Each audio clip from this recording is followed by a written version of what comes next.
छाती और माटी में आप सभी का स्वागत है। आशा करता हूं कि आप वीडियो देखने से पहले बेल आइकन दबाकर सब्सक्राइब करें। नमस्कार साथियों, उत्तराखंड मेरी छाती और माटी में आप सभी का स्वागत है। साथियों, उत्तराखंड मेरी छाती और माटी के माध्यम से हम अलग अलग समय पे उत्तराखंड की अलग अलग विषयों को लेके आप लोगों तक पहुंचाते रहते हैं। और आज का जो विषय है वो है कि उत्तराखंड में अपनी आवाज को उठाने के लिए तांडव रैली का नाम क्यों दिया गया। उत्तराखंड ने कई वर्षों तक आंदोलन किए। ये वही उत्तराखंड है जिसमें जमीन में हल लगाकर अपने परिवारों को, बच्चों को भरण पोषण किया। ये वही उत्तराखंड है जहां उत्तराखंड के खेतों में जैविक खेती की जाती है, ऑर्गेनिक फूड उगाया जाता है। इस उत्तराखंड ने कई वर्षों आंदोलन कर, कई शहादतें देकर इस प्रदेश को 2000 में राज्य का दर्जा मिला। लेकिन 24 वर्षों में लगभग 5 बार सरकारें बदली और कहें तो इन 24 वर्षों में 350 विधायक, 25 सांसद और 15 मुख्यमंत्री का जन्म हुआ। किसी के हृदय में पहाड़वाद की भावना, पहाड़ की मिट्टी का खून नहीं दिखा। किसी ने विधानसभा में या संसद में या केंद्र में पहाड़वाद की कोई समस्या को नहीं रखा और पहाड़ से समय समय के अनुसार पलायन होता रहा। गांव भूतिया बनते रहे।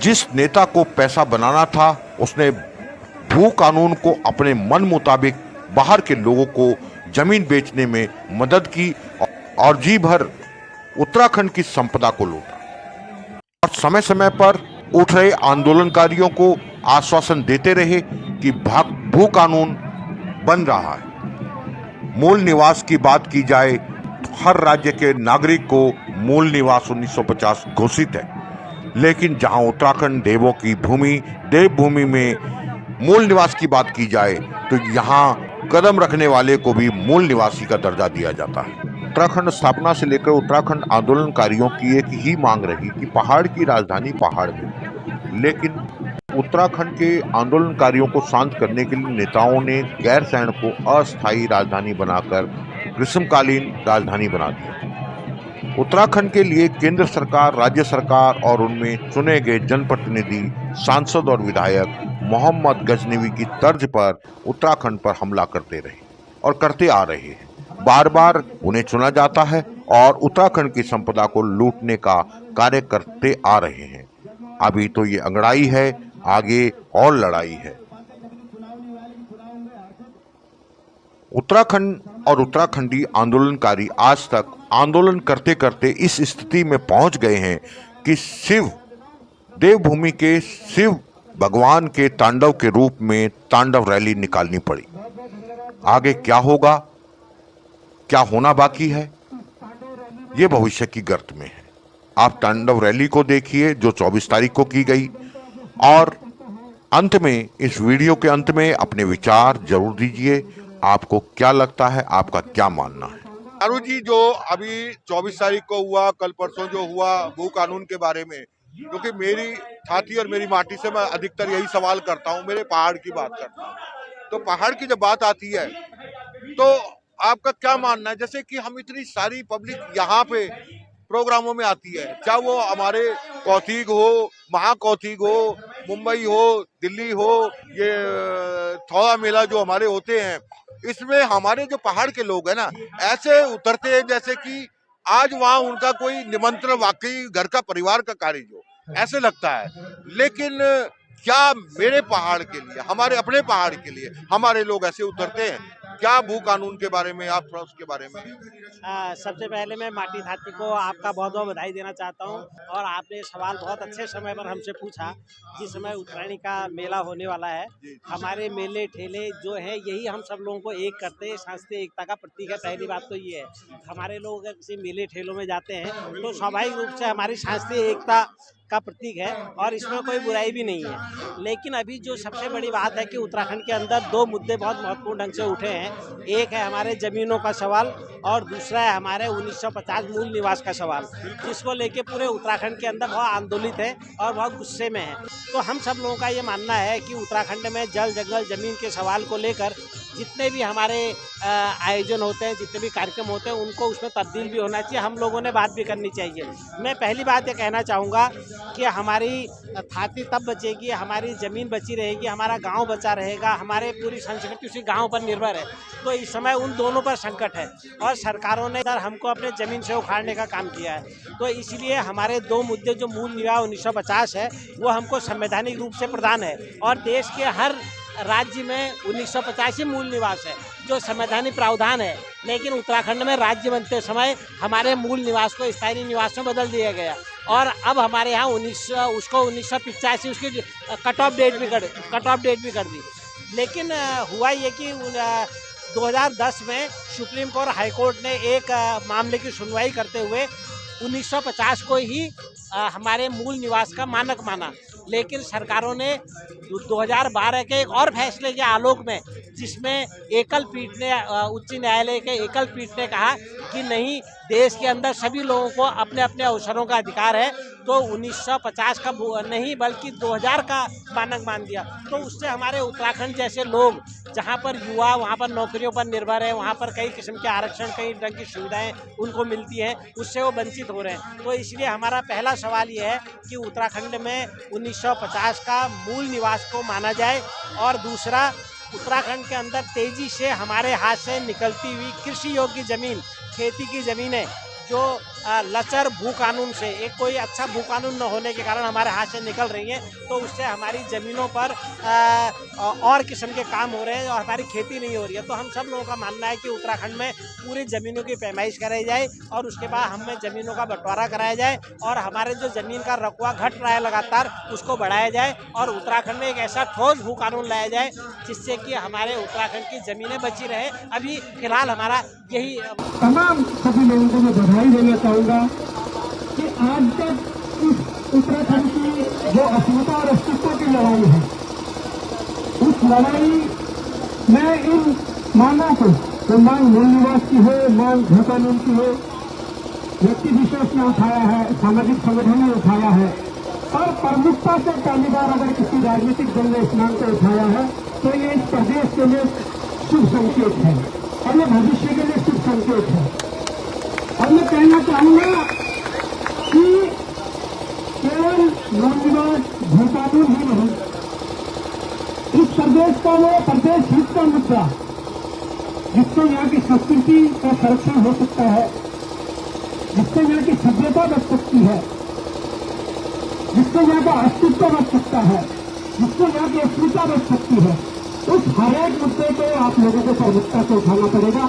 और जब जब भी प्रदेश हित के मुद्दों की बात आएगी, मोदी सरकार ने पहले भी सड़कों पर संघर्ष किया है, वर्तमान में भी संघर्ष कर रहे हैं, भविष्य में भी कोई भी दल, कोई भी संगठन, कोई भी व्यक्ति अगर प्रदेश हित के मुद्दों को लेकर सड़कों पर संघर्षरत है तो मोदी सरकार और उनकी टीम उनके साथ खड़ी मिलेगी।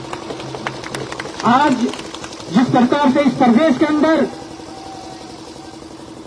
कई जिलों के अंदर, कई ब्लॉकों के अंदर मूल निवास और भू कानून जैसी मांगों को लेकर लोग घरों से निकल कर आ रहे हैं और मांग कर रहे हैं कि मूल निवास और भू कानून लागू करो।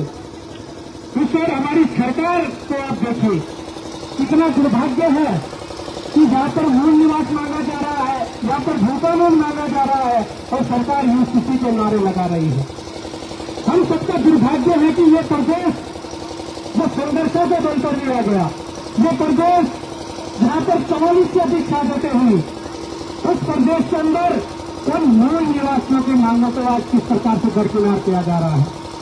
उत्तराखंड क्रांति दल से हो या उनके समर्थक हो या इन मांगों को लेकर जो यहाँ पर एकत्रित हुए हैं, उन सबको इस पर विचार करना पड़ेगा कि अगर नीतिगत लड़ाई जो लड़ी जा रही है, इस लड़ाई में सरकार कोई फैसला नहीं लेती है तो आप और हम लोगों को मिलकर वो फैसला लेना ही पड़ेगा। बहुत सारे वक्ता हैं, मैं चाहूंगा ज्यादा समय न लेते हुए एक बार सुना, आप सबका धन्यवाद देता हूं और अपने वाणी को विराम देता हूं कि ये लड़ाई रुकनी नहीं चाहिए। निरंतर प्रयासों से जब ये लड़ाई आगे बढ़ेगी तो मैं विश्वास के साथ कह सकता हूं कि एक दिन इस लड़ाई को हम अंजाम पहुंचाने में कामयाब रहेंगे। जय हिंद, जय भारत, जय उत्तराखंड।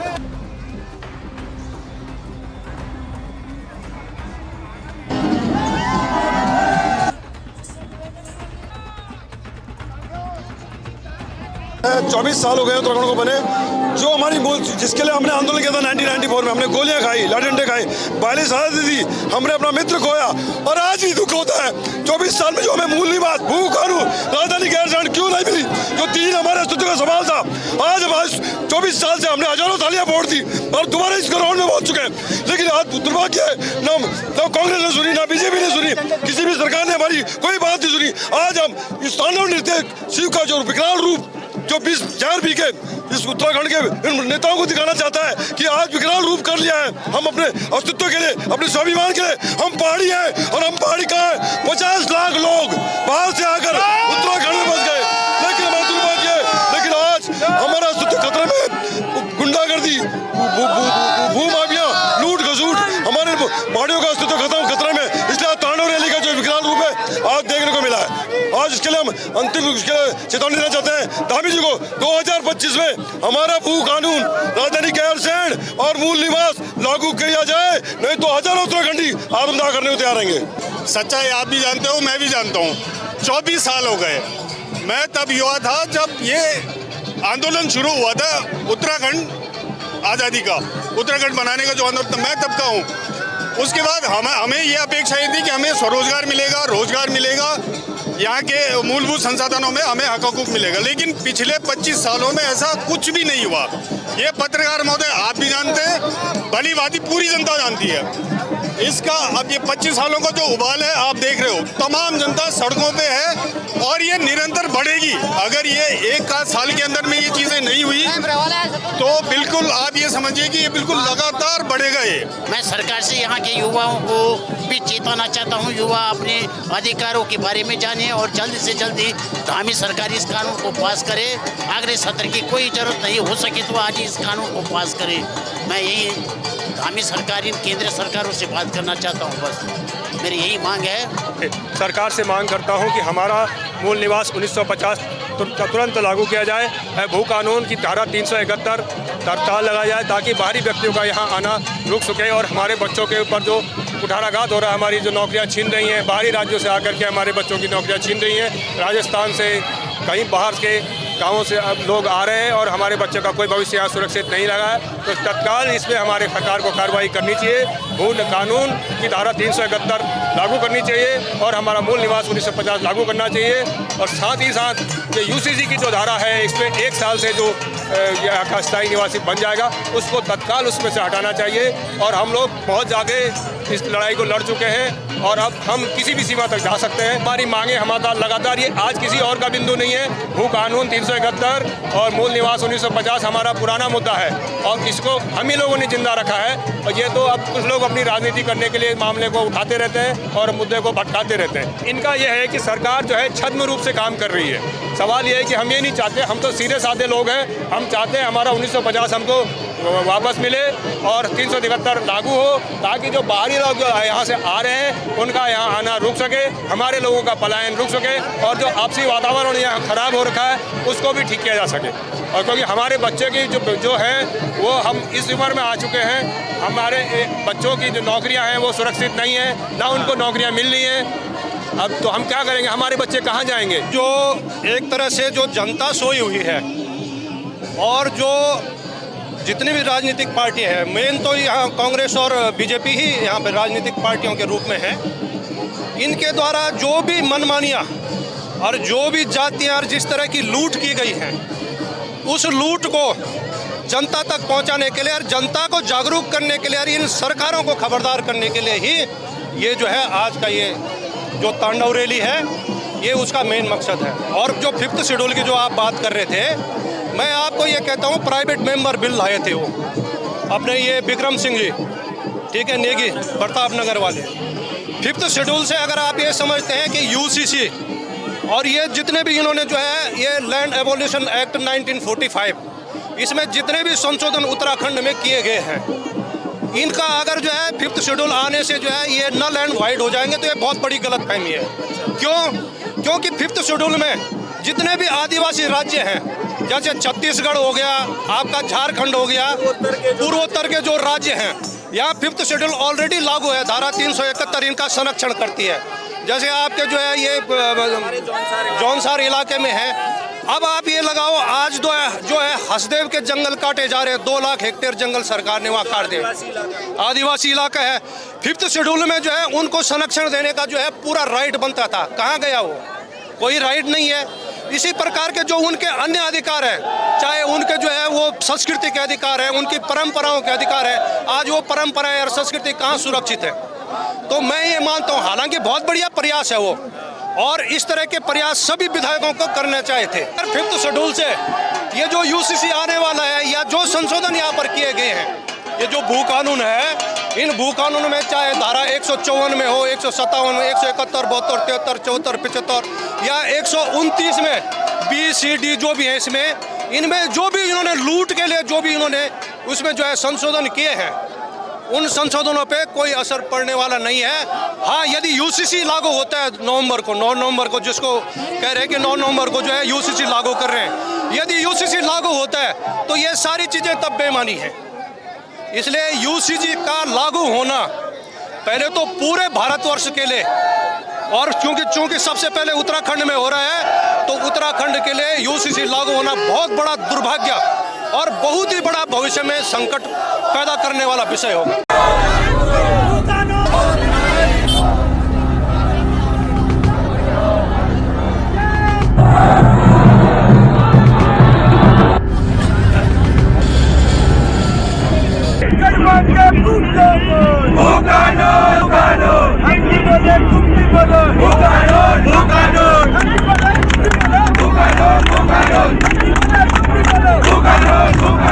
देखिए, इन 24 वर्षों में राष्ट्र के नाम पर राष्ट्रीय पार्टियों को भर भर कर उत्तराखंड की महान जनता ने सत्ता दी, मगर सत्ता देने के बाद इन 24 वर्षों में विकास के नाम पर विस्फोटक जनसंख्या इस राज्य के अंदर बढ़ा दी। यहाँ मूल निवासी अल्पसंख्यक हो गया, हमारी ज़मीनें सुरक्षित नहीं है। हमारी मांग है कि मूल निवास 1950 और भू कानून सख्ती से लागू किया जाए ताकि उत्तराखंडियत बचे।